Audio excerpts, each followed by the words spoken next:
Say mirror. Mirror. Do whatever you want. You know, I love you for you. I'm just trying to kick it. Spark my brain, bro. Yeah. Little horse sound. Mirror. Yeah, we're live on YouTube. Sweet. Sounds good. All right. Good right here. Mm-hmm. You ready, buddy? Yeah.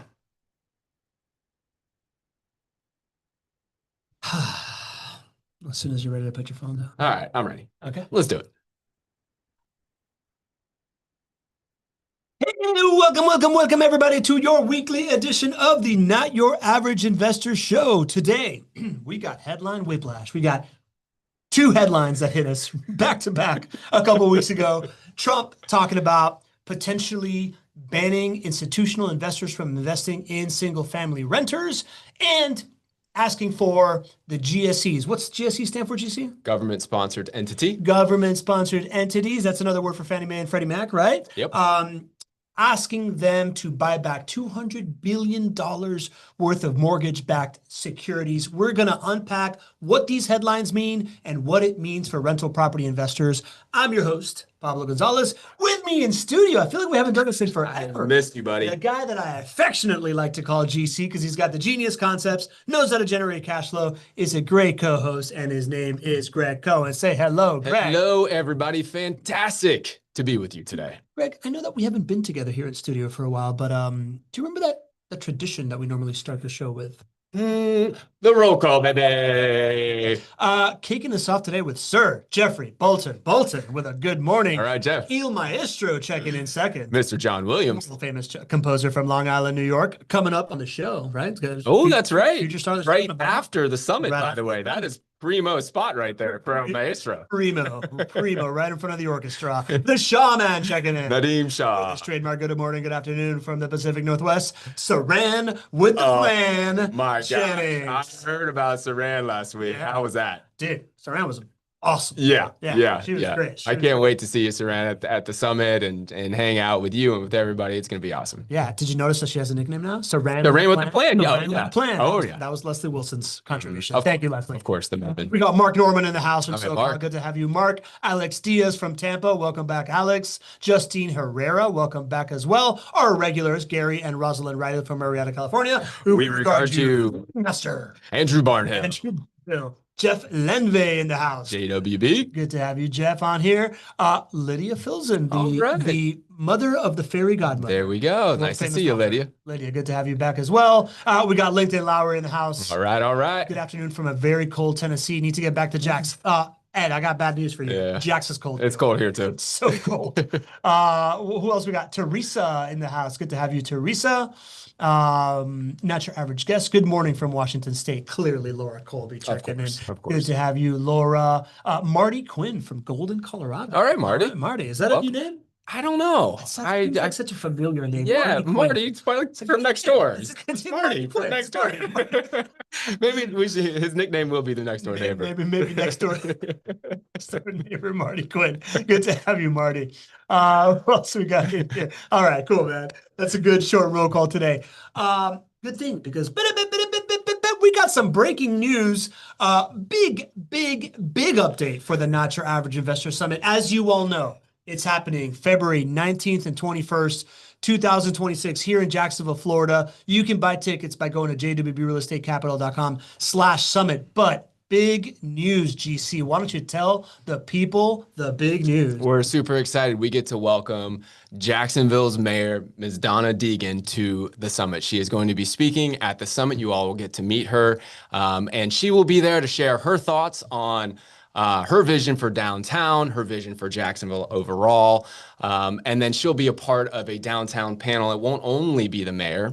It will be the CEO of the Downtown Investment Authority, Mr. Colin Tarbert, as well as City Councilman Jimmy Peluso, and then our very own Alex Sofakis, the president of JWB. This will be a panel that you will absolutely not want to miss. We're going to be going into detail about the $6.5 billion of downtown development happening here in Jacksonville, and specifically JWB's Gateway investment, which is $2 billion. And it's totally tangible right down the street from where we're going to be. And then we're going to walk it. And then we're going to and then we're going to walk it. Yeah. So if you haven't signed up yet, we do have a few tickets still available. Please go sign up. We're going to be sold out here pretty quickly, and it's something you do not want to miss. Joanna dropped the note in the chat for where you sign up, but it is jwbrealestatecapital.com/summit.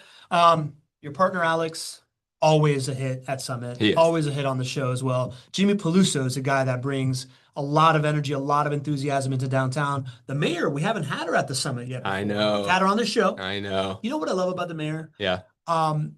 As you know, I have a adorable puppy that I'm raising in my home. Oh, yes, Miss Piggy. And I take Miss Piggy to walk on the beach like a half hour before the sun comes up when there's nobody there. You know who's there on the beach? The mayor. The mayor and her husband are running every single morning on the beach. I think it's the coolest thing ever. Yep. No, Right? she is all in for Jacksonville. And since she started her term as mayor, every single day her message has been about a better Jacksonville and inclusivity. Yeah. And when we were so lucky to have her in the studio for the show not too long ago, it was really wonderful. It was the first time I had met her in person, and everything that she had been preaching, I felt it. I felt it right in that room. Yeah. And with her message. I think we all did, those who were there for the show. So super excited and honored to have her there. Yeah, super pumped to have her there.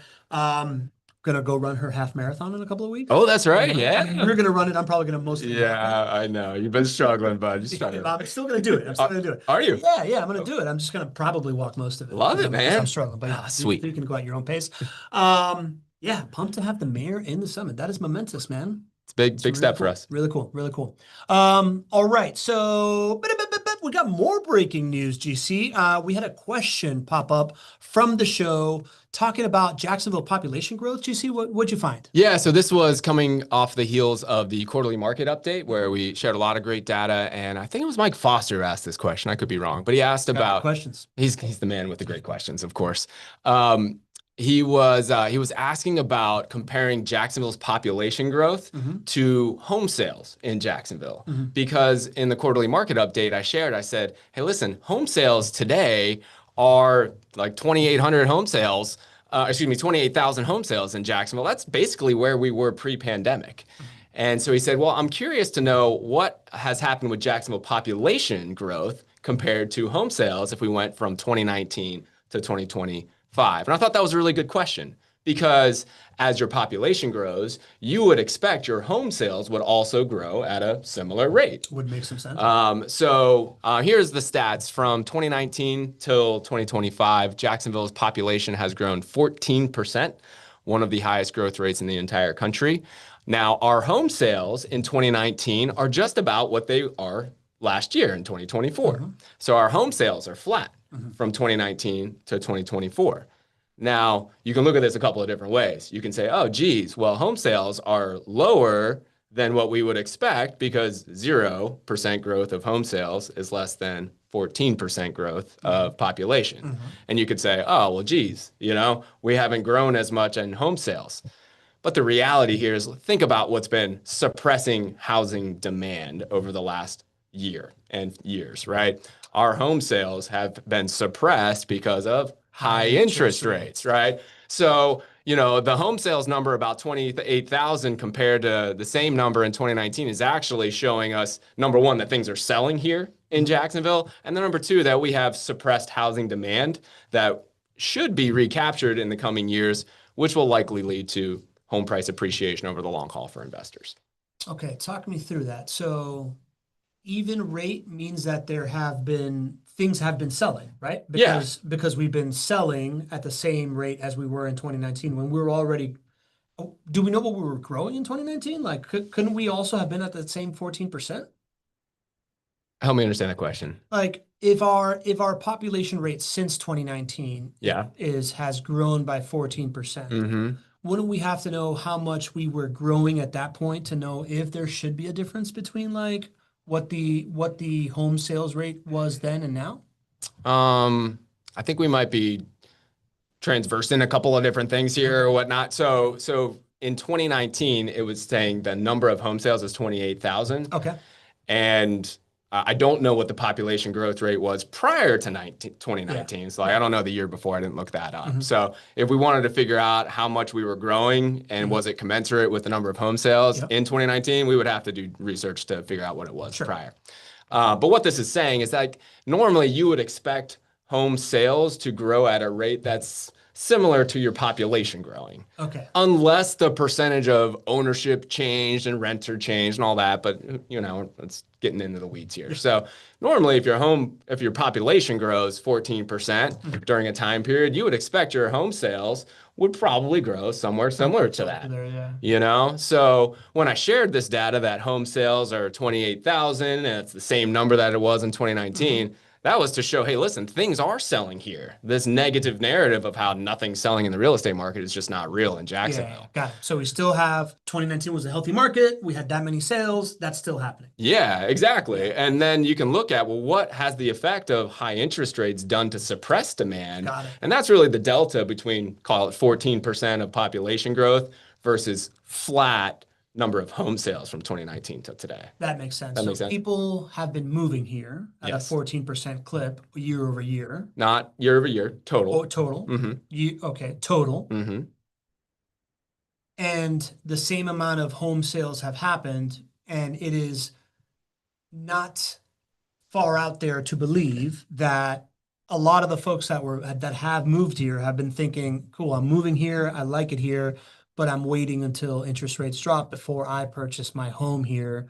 And therefore, we believe that there is a population on the sidelines that's waiting for that to move, aka suppressed demand. Bingo. Okay, got Bingo. it. Yeah, that's an interesting tidbit, buddy. Yeah. This comes from Mike Foster, the man with the great question. Great questions. Great questions from Mike Foster. All right, GC, I got a couple of questions. There's been a couple of headlines. I don't know if you've heard, right? Oh. Let's go. So the two headlines, right? Trump announcing that he sees that there's an affordability issue with homes. He wants to do something about it. He's proposing a couple of different things, right?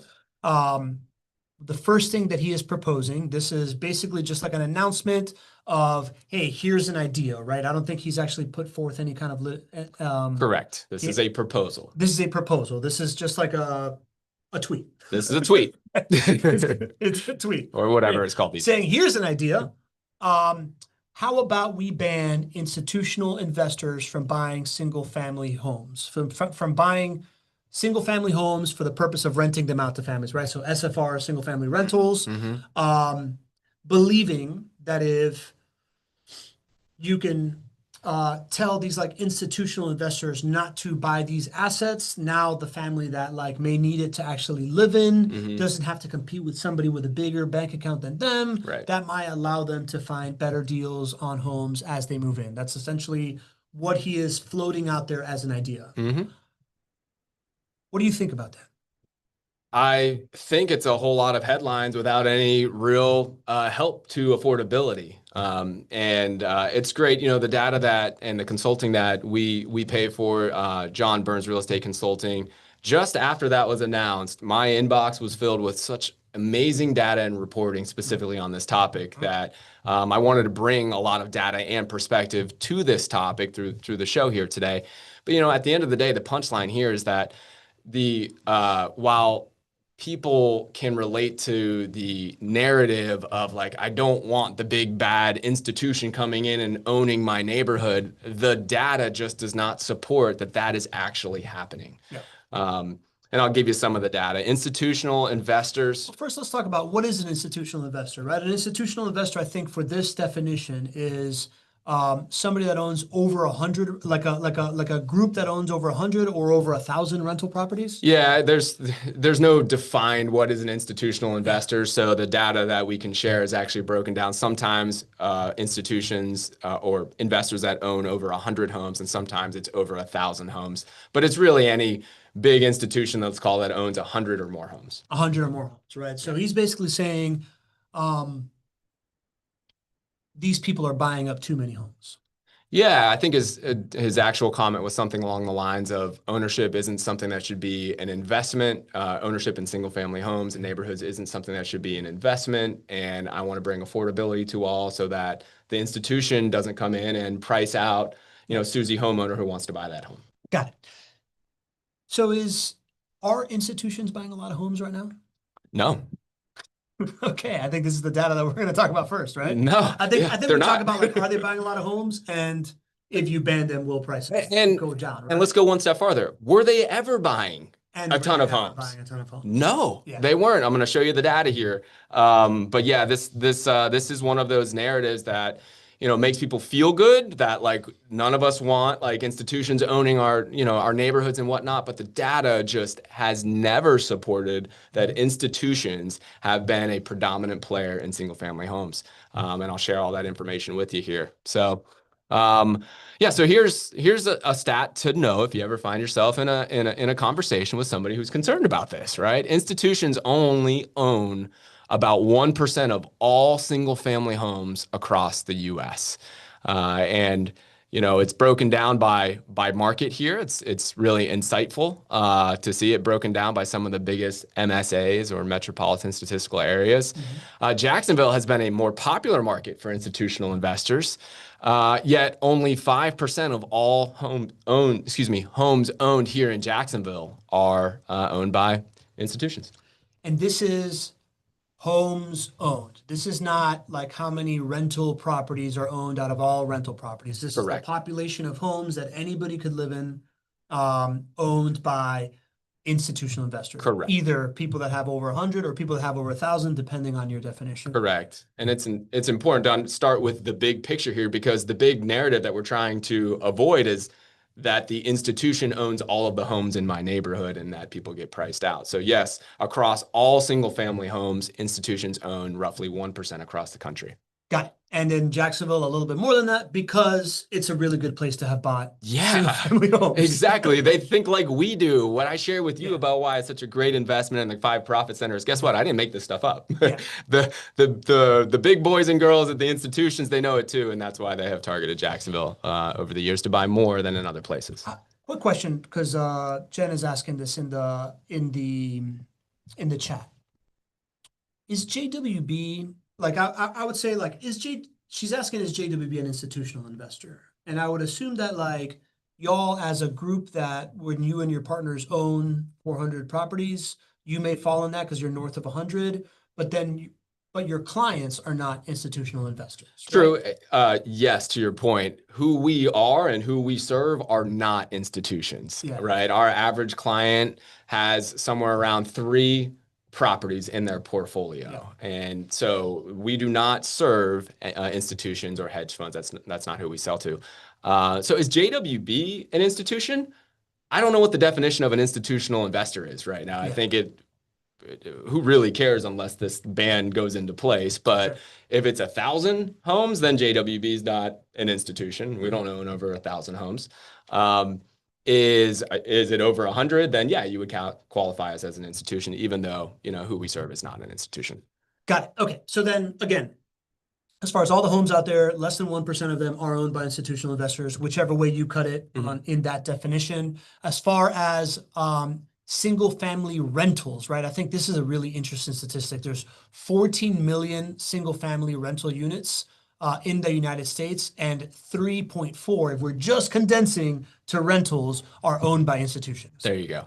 There you go. That is now we've gone from like our institutions owning all the properties in our neighborhoods to our institutions owning all of the rental properties across the country.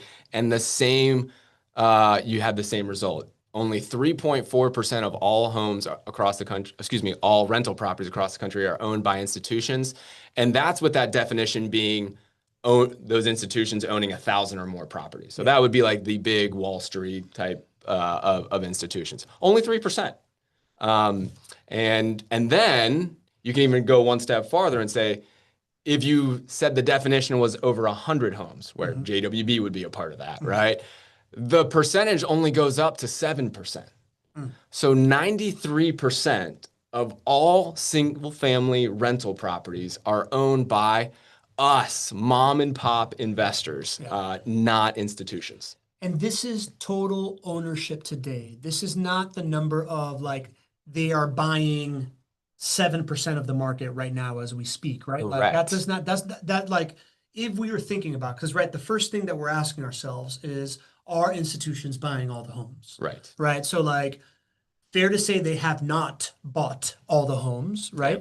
If we're at a point where it's like 1% of total population, maximum 7% of all single family rentals have they purchased, right? Like if somebody owns 7% of my company, I would consider them a a minority stakeholder. There you go. Like Right? like a major minority stakeholder, right? Like Exactly. that they're not really controlling interest there. Exactly. And then on top of that, there's a question of like, are they actually buying them today? If I am Pablo and Marta looking to buy our starter home in, like in a working class neighborhood, am I going to walk out there and make an offer and it's going to be against Blackstone or something like that? What are there any numbers around that of like what's happening now? Yes, I'm glad you asked. And the answer, guess what, is no. You are not likely to go up against an institution if you're going to buy a home today in Jacksonville or across the country, because institutions are only buying somewhere around 1 to 2% of properties today. Yeah. And I think we have a slide on that if you want to show that one. Is that what this is right here? Oh, you know what? No, this one I thought was pretty cool. Why don't we, before we go to that next slide, why don't we spend a minute here? Because I thought this would be great for everybody to just know. I thought this was cool research, so I'll kind of share it with you. John Burns does a great job of understanding how many housing units are out there in the entire country, and then breaking it down through the households that are occupied and the ones that are vacant, and then the ones that are occupied, how many are owned and how many are rented. So I'll just kind of take you through the path here. There's 148 million housing units across the US. Of the ones that are occupied, there's 134 million households. So that's getting to the nice pie chart on the next one there. Because I can't do colors, we'll go to the next one. Of those, what is that? 65% are owned. So that's about 88 million units are owned. And that leaves about 47 million units. Owner occupied. Yes, Yeah. owner. Thank you. Yeah. Owner occupied. Yeah. And then it leaves about 47 million or 35% being rental units. Okay. Occupied by a renter. So then you can break it down. Of the 47 million total rented units out there, how many are single family versus how many are apartments or mobile homes or boats or things like that. And you've got about 31 million units are apartments. What's that, about 66%? My eyes can't see that far. It's 6%. There we go.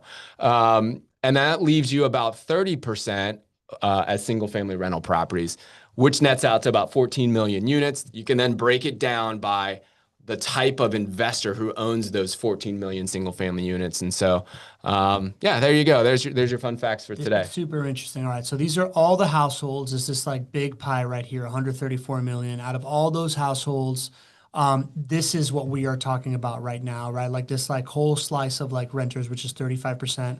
Out of this slice here, the majority are apartments, right? Like this like large majority, 66% are apartments. 30% is single family homes, and then there's like a little sliver of like boat homes and mobile homes and stuff like that. And out of that, up here, what does this say here? So this is breaking it down and answering that question. How many of the single family rented units are owned by an institution? And so if you define institutions as 1,000 or more properties that they own as the institution, their segment of market share is only 3.4%. Yeah. This little sliver up here, right? Exactly. Exactly. And then the ones that have 100 to 999, which is where you guys would fall into, own slightly more, 3.8%. But if you look at this entire kind of distribution here, it's like the whole battery is owned by either mom and pop investors or so 10 to 99 or 1 to 9 properties, right? Like the folks that we know here. Who I would call a mom and pop investor. Yeah, 100%. Right. Mom and pop investors. And this, again, this is purely for the rental unit side of it. Exactly. Right. So seems like a pretty small number, right? So then I would venture to say that if our first question that we're asking is, are institutions buying up all the homes? The answer is a pretty profound no, based on who owns what already. And then this is the slide that you wanted to show, right? Yeah. Question is, have institutions bought all the homes from all the headlines and everything that we've heard for the last 3-5 years or whatnot? The answer is no, because institutions own about 1% of all the homes across the country. And then of rental properties only about 3%. Or 7% depending on how you define it. Yeah. Well, now the question is, well, are they buying a lot right now? And this slide should answer that question.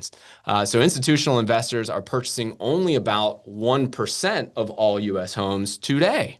Yeah.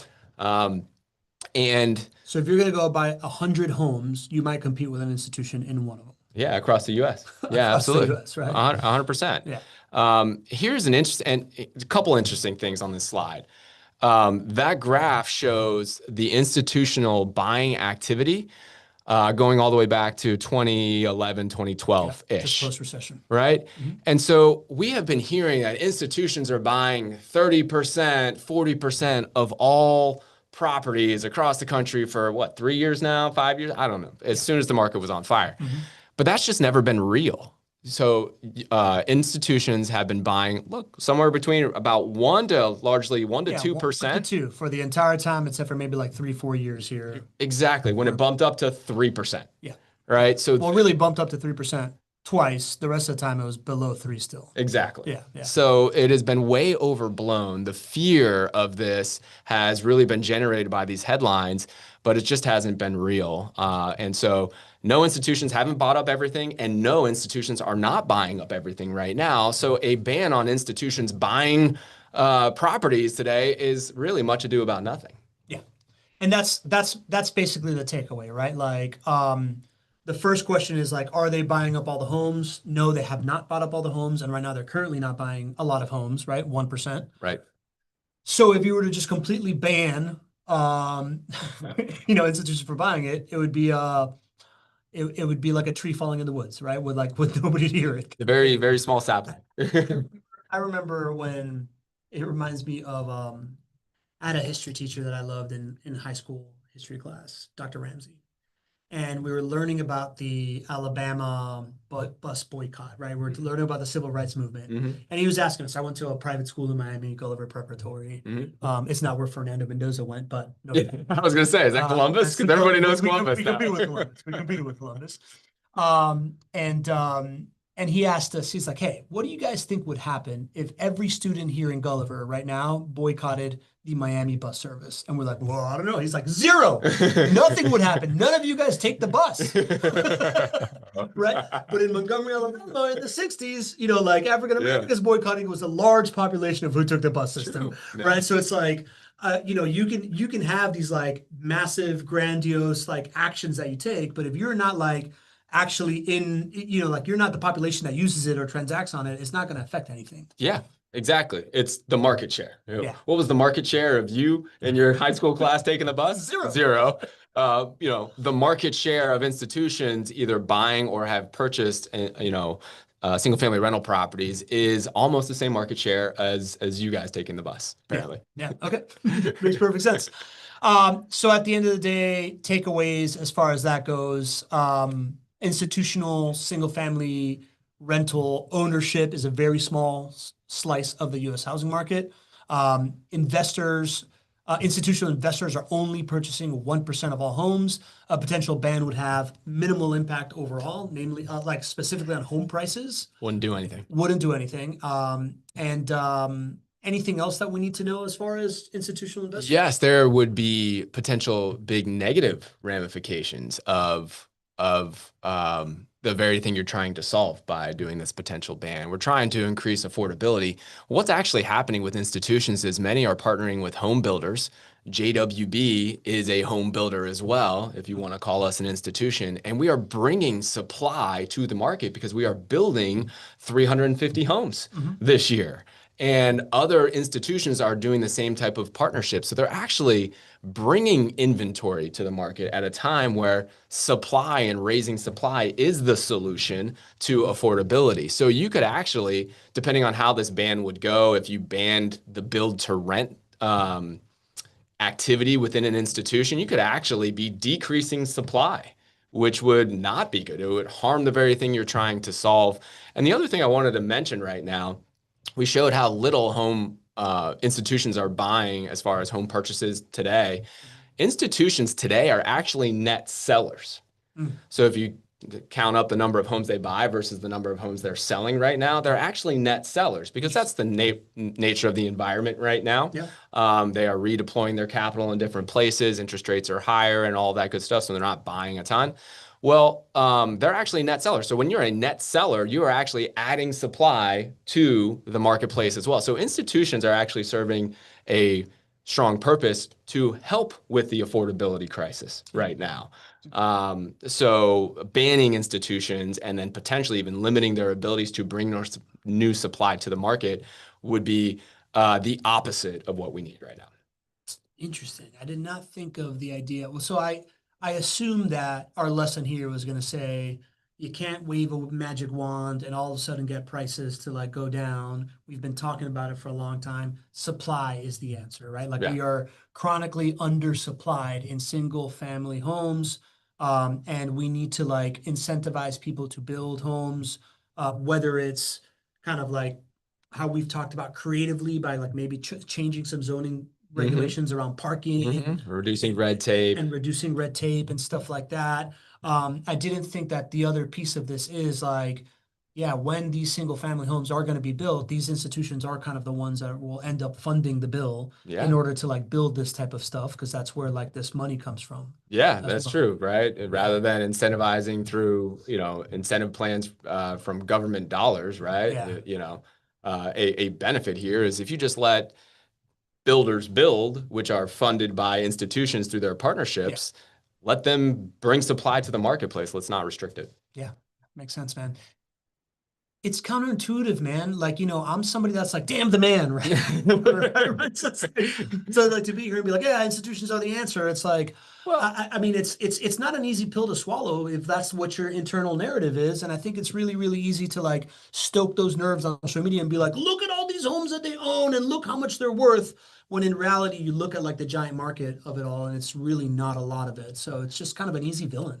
I think it is. Institutions are an easy villain. This is not to say that institutions are the saving grace of the housing market and affordability. Yeah. This is just a balanced perspective with real data here, right? There are things that institutions can do that really do hurt the housing market and hurt the renting experience and hurt the economy. That is very true. That can happen, right? But there are also things that institutions bring to the marketplace that are very valuable as well. And so the takeaway here is the ban does not help. This isn't saying institutions are perfect, and this isn't saying that they're going to solve every problem. Yeah, man, that's what's missing in most of these, like our reactions to these headlines or these memes, right? It's like the nuance around it all, right? It's like, hey, this ban isn't going to help. It doesn't mean that there aren't things that we can do with institutions to make it better for everybody, more equitable, and like save the average consumer and whatnot, right? Like, I like that. We got a couple questions here, GC. Let's hit these before the next headline. Mike Foster, regular guy, extraordinary. This is going to be a good one. I know it. Given the popularity of Jacksonville for home investments, right? We showed that slide earlier about how Jacksonville is one of the ones where a lot of institutions actually bought. Is JWB finding competition tougher to locate more homes, to restore or land, or to develop? Are we finding more competition to locate more homes, to restore, or land to develop? Yeah, I think Mike's basically saying, like, given that Jacksonville is one of these markets where institutions did come in heavier than in other markets, I'll start with in current state. Do you find yourself competing with institutions right now when you are buying lots? No, we don't. Okay. What about at the top of it, right? Like we showed kind of like in 2022, there was more like 3%, right? Or like 7% or something like that. I don't think we really found a lot of, I mean, we knew that there were some players in town that were buying, but it's not like it, I mean, we bought what, 500 homes, 700 homes, in 2020 and 2021. I mean, so no, it didn't have a material impact on our ability to buy, even when everybody was sort of up in arms about it. In a concentrated place where you're the biggest buyer. Right. And you still didn't really feel it. Right, exactly. And I think Mike was also asking about renovated homes versus land. Is it, which is easier and whatnot? It's much easier to buy land than it is to buy existing inventory or renovated homes right now, just because there is so little existing inventory out there. Yeah. And you guys will see that as we are going to be doing the State of the Union next week. That's right. We'll be sharing that. We're also going to be doing a summit preview as well. So probably a good time for us to talk about that a little bit. Yeah. For those who have already have their tickets for Summit, we're going to be taking about, 20 minutes or so of the show. 15, 20 minutes. 15, 20 minutes. And we're going to be orientation. There we go. We're going to be giving you all the information that you haven't received yet. So giving you an overview of what we're going to be doing for those 3 days. We're going to give you some logistics and where you can stay. So of course you have all of your hotel recommendations. We do have some Airbnbs, some JWB Airbnbs that are available as well.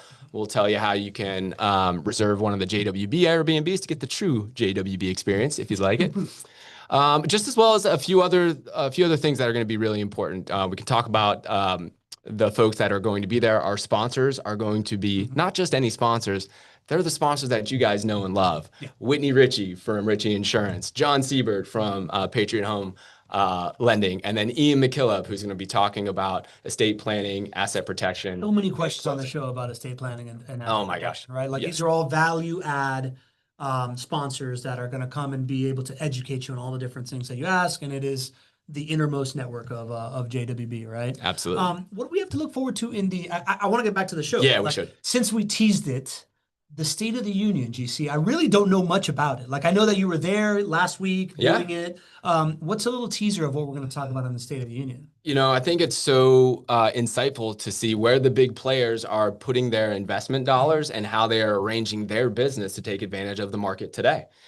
So we're going to open up everything that we are doing here at JWB, just like we shared it with our team last week. We're going to share exactly what our production schedule is. How many lots are we going to be buying, to answer Mike's question there and get more insight there, right? How many homes are we going to be selling? How many homes are we going to be renting? How many are we going to be renewing? We're even going to share with you a couple of additional and somewhat new things that JWB is going to be doing to take advantage of the marketplace as well. So share everything with you next week. Interesting. We went over the planning. Now we're going to go over what that plan looks like, essentially, right? Exactly. Cool. All right. A couple more questions and we'll move on to the last topic. Patron Santorios, Michael Santorios says, Greg, I believe the administration floated the idea of blocking institutional investors because social media keeps blaming them for housing issues. By floating this idea, people are now being educated on the facts. For example, today's clickbait headline on the subject is that Invitation Homes, 89,000 homes, is buying ResiBuilt, owns 4,200 homes.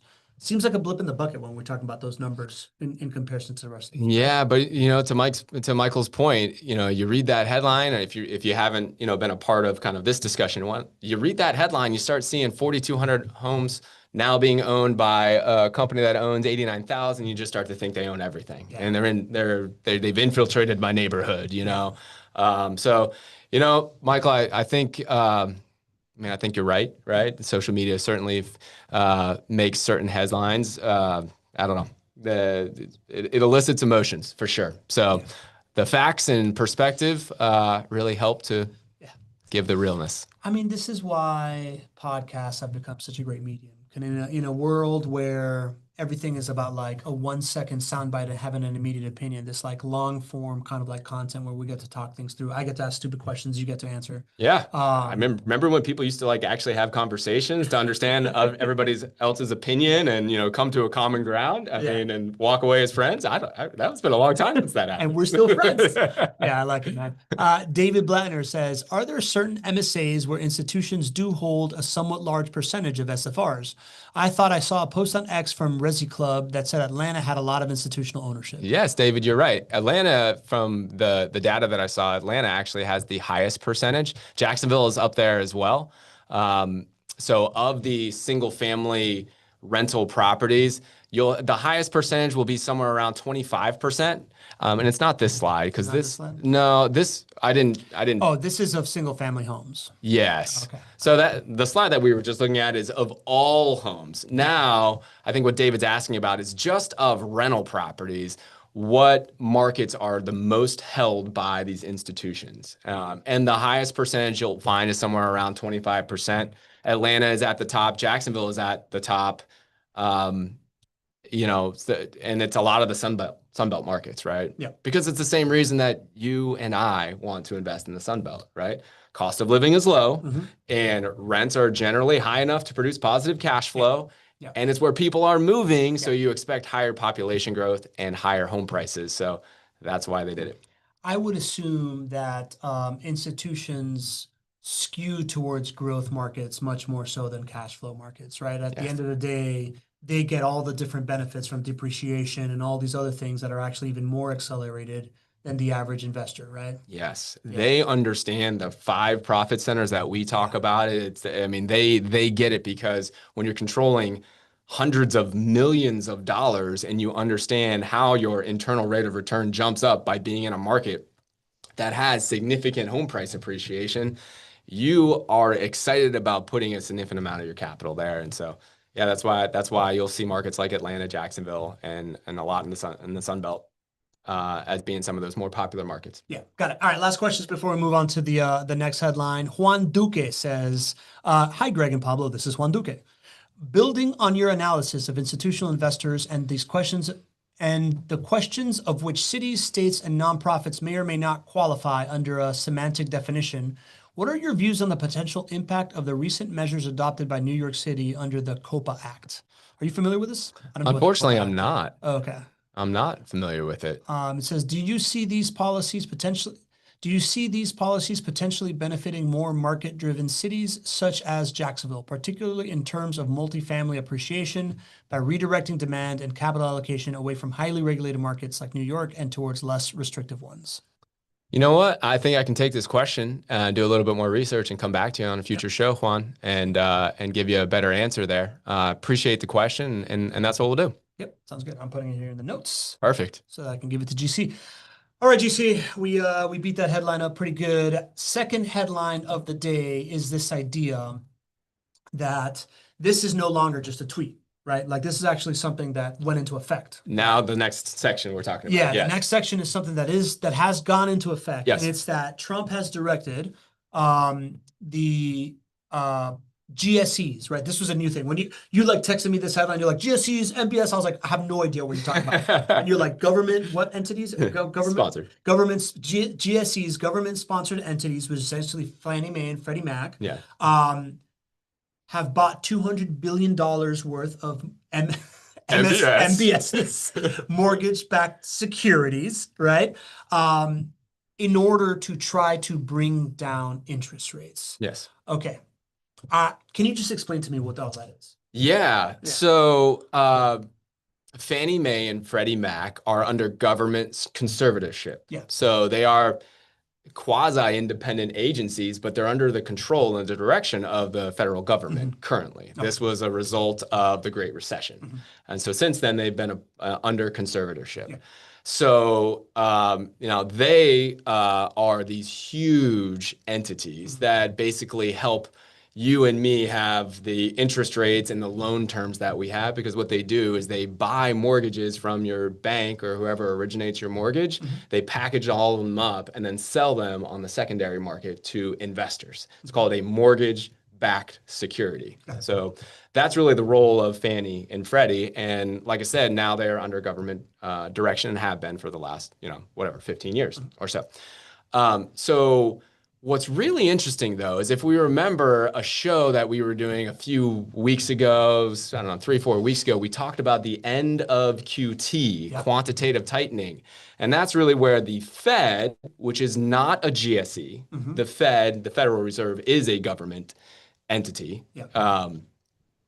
The Fed was actively, we were stopping the reduction of the balance sheet. That's right. Taking it neutral. We were taking it neutral, right? And we said, hey, listen, this is something to pay attention to. This is a signal here of that there is pressure on lower mortgage interest rates, and we are stopping the reduction of the balance sheet, which in of itself, it is the opposite of QE. Okay. So like QE is where you're expanding the balance sheet, and that's where you are driving mortgage rates lower. If you're stopping QT, it's not that we're going for lower mortgage rates there, but we're going back to neutral. And that was a signal to pay attention to. The reason I bring that up is because this news with the GSEs, Fannie and Freddie, buying mortgage-backed securities is very similar. It sounds and feels very much like a QE policy, which means a quantitative easing policy, which means more money into the economy, which means a move for lower mortgage rates. Got it. So this is we first signaled that we went from tightening to neutral. Yes. And this is a signal of going neutral to softening, quantitative easing. Through a backdoor route. Through a backdoor route. That is something you were explaining to me earlier, right? So like this isn't now the Fed putting money back in the system. Correct. This is asking because why? Why take a backdoor route? There are a lot of eyeballs on the Fed's balance sheet. Uh-huh. We talked about how the Fed's balance sheet was up to like $9 trillion. Mhm. Before the great financial crisis. I think it was like 1 trillion. And so nobody wants the Fed's balance sheet to get higher and higher. Well, some very smart person Mhm. said, you know what? How could we get the same net effect of putting money into the economy Mhm. and getting lower mortgage rates through directing the buying of mortgage-backed securities through the GSEs without it showing up on the Fed's balance sheet? So now nobody really pays attention to the balance sheet of Fannie and Freddie Mhm. when Fannie and Freddie is directed to buy $200 billion of mortgage-backed securities. That shows up on the Fannie and Freddie balance sheet, but nobody really pays attention to that. Mhm. So you get the same net effect of lower mortgage rates. Mhm. It's not viewed by as many eyeballs because it's no longer on the Fed's balance sheet. Got it. Got it. And there seems to be kind of like I don't want to say anything outwardly political, right? But like the Fed is its own institution, so the executive branch can't just tell it what to do, right? Like the Fed is going to do whatever it wants, but in a way to try to like establish what we're trying to create here, which is lowering interest rates, there is other levers that we can now pull in order to try to like create a back channel, right? Yes, there's a separation between what the Fed decides and what the other branches of our government Yeah. can do. Yeah. But the GSEs are under conservatorship. So when the government says, buy this, Yeah.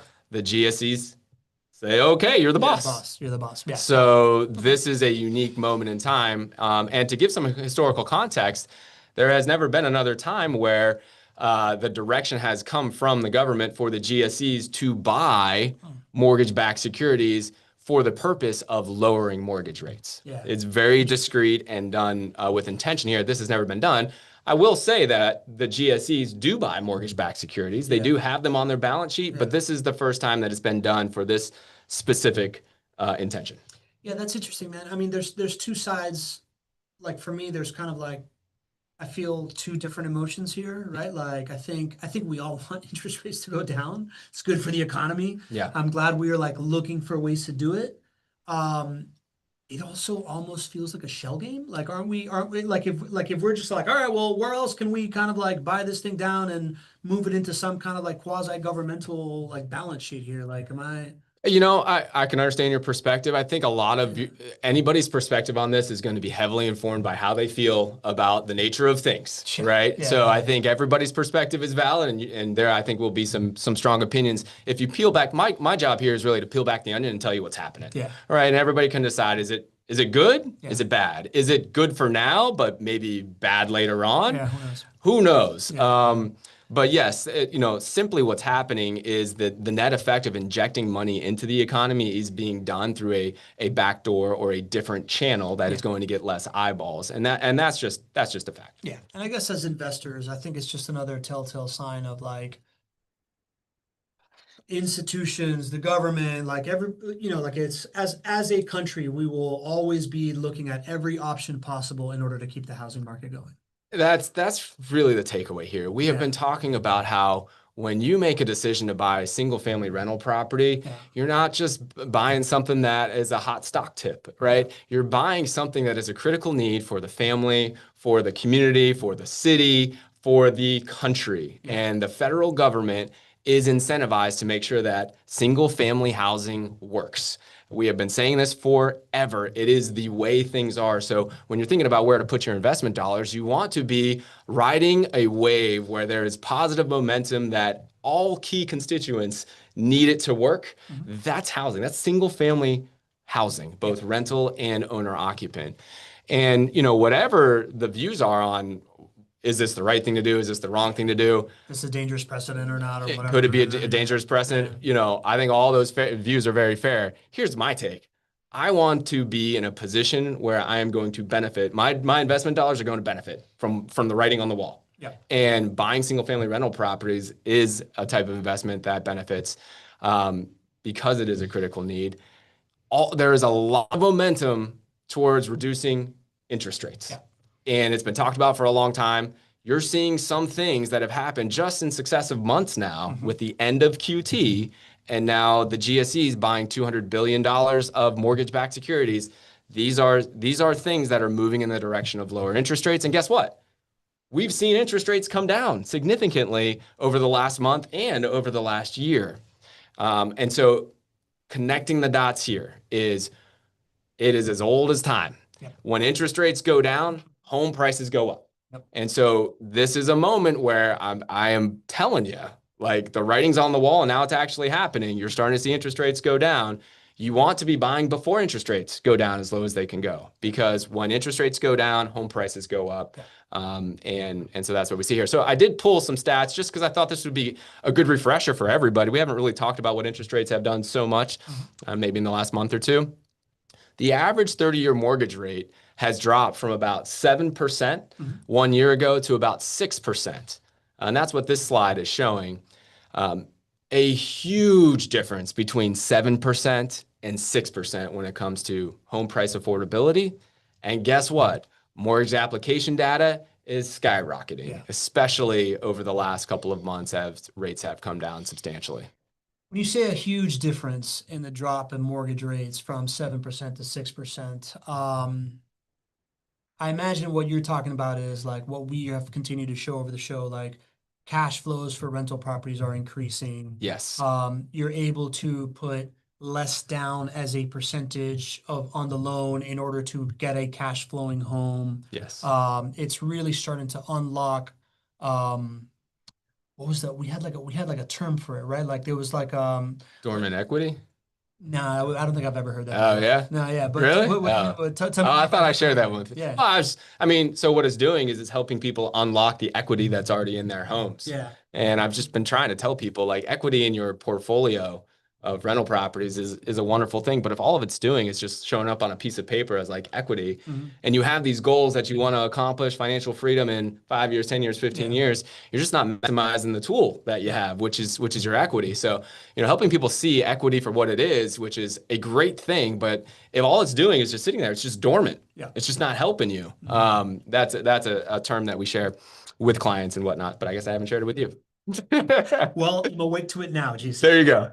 Yeah. So I think, like all of these things are kind of setting up to a good moment of us getting together in the summit and being able to like look at what is the financial picture now. A year later, interest rates have gone down. There's all this dormant equity that's out there. We believe that this is the beginning of, a longer period of, if not neutral quantitative policy, maybe even like easing quantitative policy that may end up increasing home prices more than, like stuff like that, right? Yeah, I don't know what policy is going to do. Yeah. I'm not going to be forward looking on policy. Everything else you said there is what we believe, because number one, Jacksonville's rental properties already are performing.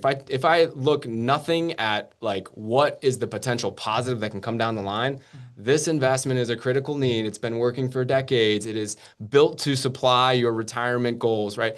It is there now. And I'm not going to talk about policy, but look at what's happening in downtown Jacksonville, right? Look at what we all know to be true is that interest rates rose the highest they could ever rise, or the fastest they have in the last 40 years, and they stayed longer there than ever, and that there is a huge push for interest rates to come down at some point in time, right? And understand the connection between lower interest rates and home prices going up. I think a lot of people are going to make really good decisions over the course of the next year that are going to set up their financial goals to be reached quicker by understanding the connection here. And so that's a little introduction for the keynote that you and I are going to be putting together there. I'm excited for the keynote for the summit. To put a button on this conversation then, right? Like this idea of GSEs buying MBSs. Yes. It's not a magic wand, right? Like it's not going to solve everything, but it is a step into a more of a quantitative easing policy. And we're starting to see this like combination of like all these different things that we're trying to do in order to start to bring mortgage rates down actually happen. Mortgage rates have gone down a full percentage point over the last year. And this is actually something that like really did happen, right? Like this isn't just kind of like a headline. Yes. I'm going to leave you with the same takeaway that we left the last time for QT. We have to be paying attention to the signals here. And so what just happened, the $200 billion of mortgage-backed securities dropped interest rates about 0.2% over the last month. That's a significant drop, and it gets us to about a 6% average interest rate across the country right now. We don't know if this plan to for $200 billion of purchases of MBS is going to continue. We don't know what the lasting effects are. It might be a drop in the pan and then never be done again. But what we are seeing is that there is a push for lower interest rates on mortgages. Yeah. And just understand that. Pay attention to the signals. We'll do our best to keep you informed. Make the connection between lower interest rates, higher home prices, especially if you're backed by a market where there's already growing population and you have $6.5 billion of development going on downtown. Well said, buddy. That was a good one, man. When you texted me these first couple articles, like I was just like, I kind of understood the first one, had no idea what the second one meant, but I feel like I'm walking away with a much better understanding. Super pumped for the State of the Union next week. Yeah, it's gonna be great. I think it's gonna be awesome. Really, really pumped to give the preview for the summit as well. I want to thank the community for being here. We had many of you here today that take every single Tuesday and take an hour out of your weekday to get educated, see beyond the headlines, engage in these like long-term discussions about stuff, and come away as friends no matter what we believe politically or policy-wise or whatever. So we're gonna keep doing this thing. Can't wait to see everybody in a month. Any last